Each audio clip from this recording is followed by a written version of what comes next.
Hello. By the end of this video, I hope we are all on the same page as to what an enolate is.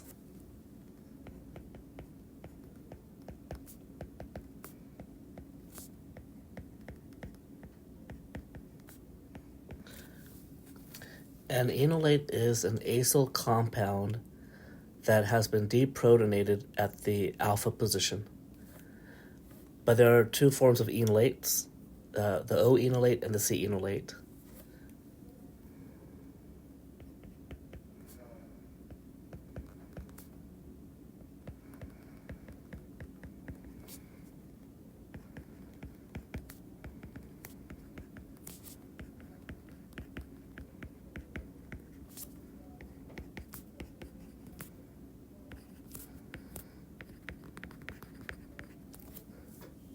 Let me show you an example. If we have a molecule, an acyl molecule like an aldehyde, and for any acyl compound, the carbon next to it is called the alpha carbon. Now, there will be times where a compound has multiple acyl groups, and then you just have to use some hierarchy to determine where do you start labeling the alpha, beta, gamma, etc. carbon. For instance, if I have a ketone and a ester, normally you would start at the ester, and then the carbon next to the ester would be alpha, and then the one next to the alpha would be the beta, and so forth. So again, let's get back to the definition. An acyl compound that is deprotonated at the alpha carbon.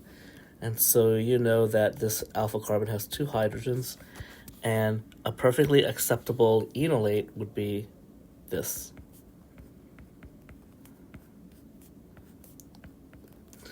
We call that the C enolate because the negative charge is on the carbon. And this is a perfectly fine example of an enolate. Call it the C enolate. But because of resonance, we can have another form of the enolate called the O enolate. So let me show you this having resonance. For this to show resonance, for us to move the electrons, my rule is to start from a source of electrons, your arrows. And so I got to move this out of the way. Let me move this charge out of the way a little bit. Okay, and let me put the lone pair of the carbanion. Okay, the movement of electrons would be this. And we have our next resonance structure. O, let me put the lone pairs. You definitely have to put the negative. And here we have the O enolate.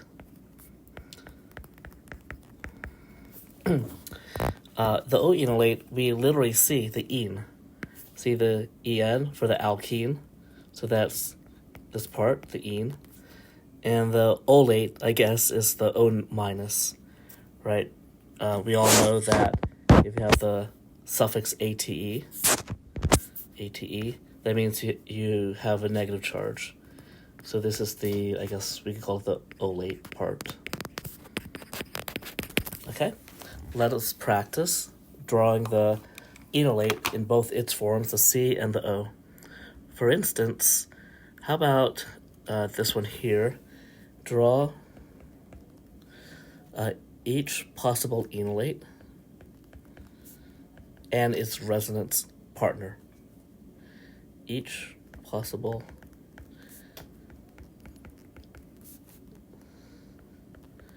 and its resonance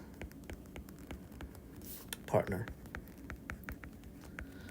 I haven't shown you yet how to make the enolate. I'm just showing you what an enolate is, namely this and that. Oh, I might as well tell you now, in this resonance contributing situation, the contributor with the highest stability, or the most contributing, is the O enolate.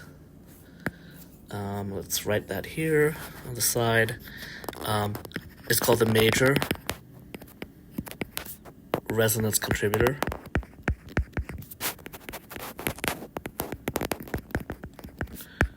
Is the O enolate, the oxygen enolate.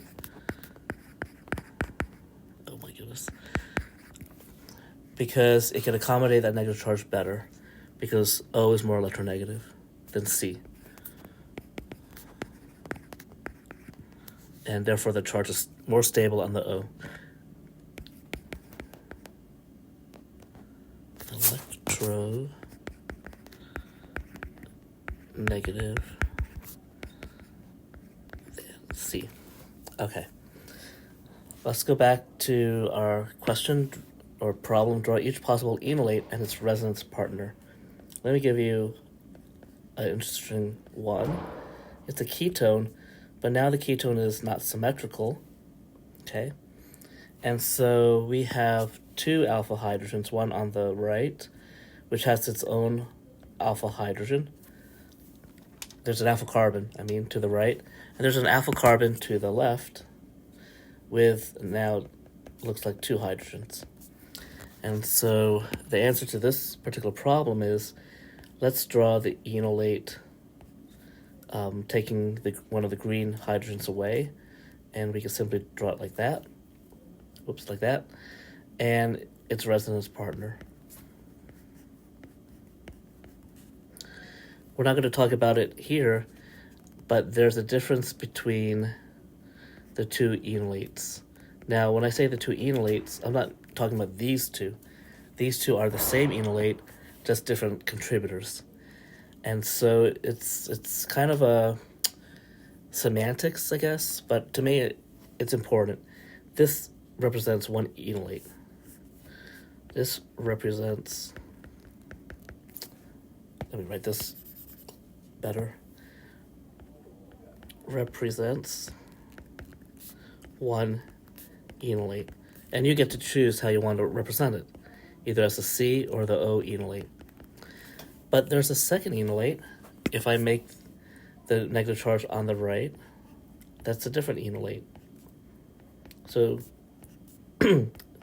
these two are not resonance structures, okay? I guess they're constitutional isomers. So these two are not resonance. So don't draw, well, shoot. I don't want to draw an arrow like that. So these two, these are not resonance structures of each other, or not resonance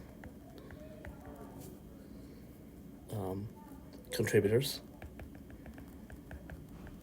of each other, because this is going to represent another enolate. This is another different enolate. Okay, draw the contributor or the resonance partner. Is that we'll draw lone pairs now. Okay. Again, I'm not going to tell you which enolate is more stable here in this video. You might know about this conversation about thermodynamic versus kinetic enolate. I'm not worried about that right now. What I want to say here is that these drawings represent only two enolates. Represent only two enolates, each with two resonance structures. Okay. All right. Now, how do we make the enolate? Okay. There are a couple ways. You need a base. And the base we're going to use is a hydride base. Let's do this ketone. Okay. And let's use a base that we could practice with. Let's use LDA. Okay. You could also use OH minus. It just depends what the purpose of this enolate is supposed to be. What do you want to use the enolate for? If I want to make 100% enolate, I am going to use a very strong base like LDA. The mechanism for LDA, if you recall, L is lithium. So A is amine. That should give you a clue that your amine is negative because we have a positive lithium. It doesn't matter which alpha carbon I focus on because the molecule is symmetrical. I will get the same set of enolates regardless of which hydrogen I remove, or regardless of which alpha carbon I use. Okay, so I'll use the one on the left. I want you to look at what I am going to draw first. Because I prefer not the C enolate, I prefer the O enolate because it's more stable. So in my mechanisms, when I draw an enolate, 99% of the time, I am going to try to make the O enolate. And it's a percentage game. I don't know the percentage. It could be like 99 to 1 or 99.9 to 0.1. This is more stable for sure. And when I mean percentage, 99 to 1, I mean percent contribution. Remember, this is not equilibrium. I'm not saying you have 99 of these and 1 of these. I'm saying that in the hybrid, or you can even think of it as the kid between the mom and the dad, the kid has 99% this character, meaning most of the negative charge is on the oxygen. And also, these two carbons have very high double bond character. Okay, I said a lot there. Let's go back to our deprotonation. And the idea that I like drawing the O enolate. When I ask my students to do a mechanism for a reaction that uses an enolate, I normally don't ask them to draw the resonance. That's a different problem. And so here, I'll say, yeah, draw the resonance. Draw the two resonance structures of this enolate, or of the enolate formed when we deprotonate with LDA. And so, quite simply, how do you draw the other enolate, or the other contributor? It's as simple as that. Okay. Why are enolates, why is it easy to remove the proton from that carbon? Normally, a hydrogen on a sp3 carbon has a pKa equal to around, let's say 55, between 50 and 60. But this hydrogen, I'm going to estimate it has a pKa of ketone, let's say pKa of 20. Okay, so much more acidic. And you can probably tell, right, the anion is resonance stabilized. Or, don't get lazy. If you're thinking about the acidity, look at its conjugate base. So the conjugate base is resonance stabilized.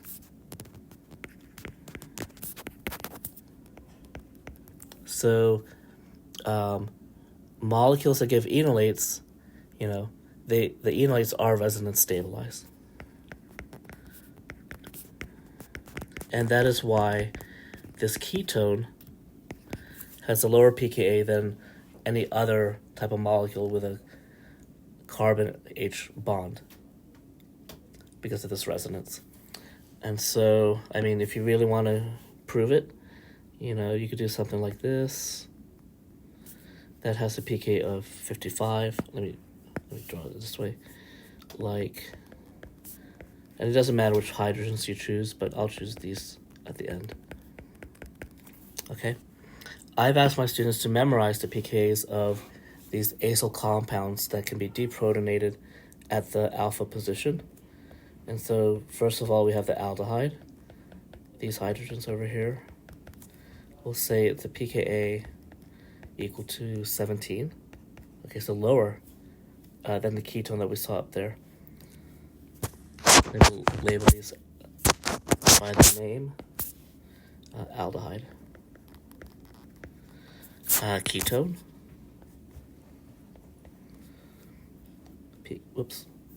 pKa, oh man, pKa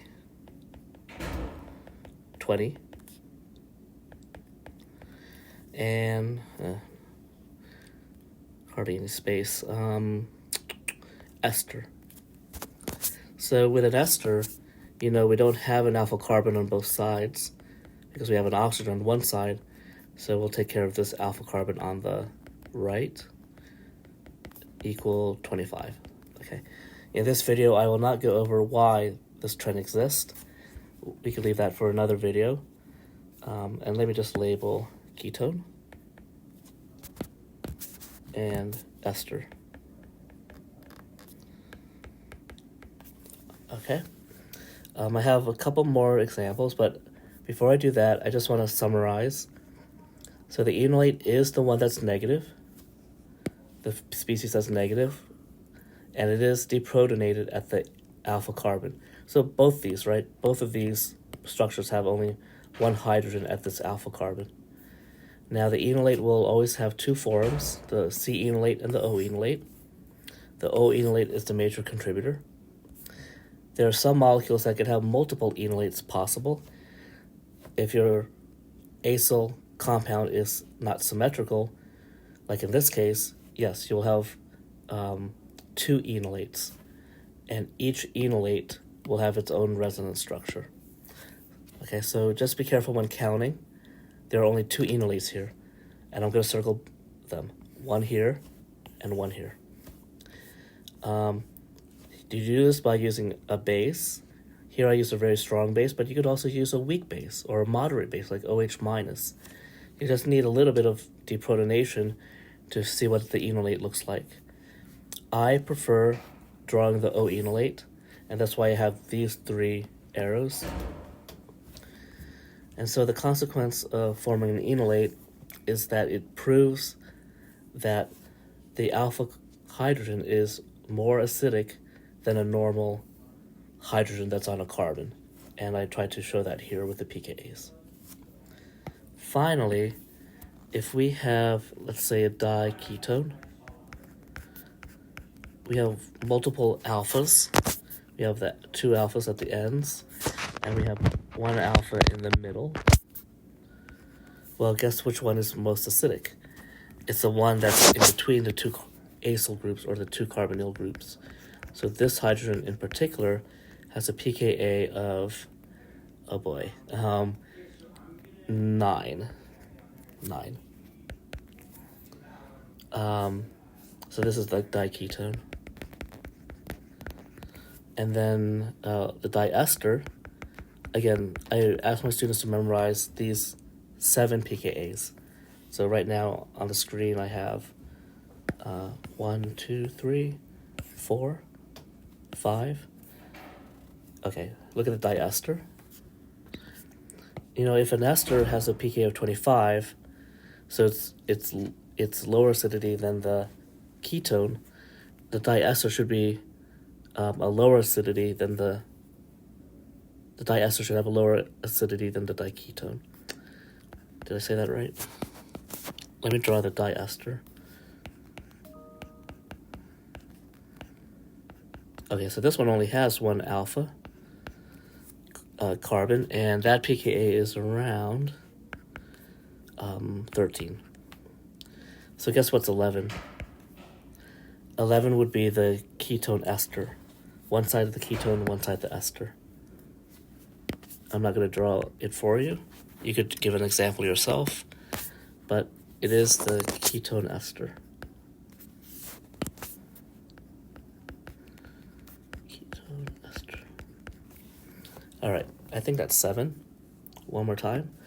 1, 2, 3, 4, 5, 6, 7. Okay. In other videos, we'll talk about how we use the enolate in a reaction called the aldol reaction. But also we could talk about the differences between these two enolates. And I'm really looking at, honestly, I'm looking at the O enolates. I'm looking at this versus this. Or you could also say this versus this. Okay. And then possibly in another video we could talk about the rationale. Why do we have this trend where the aldehyde is the most acidic, the ester is the least acidic in this aldehyde ketone ester sequence?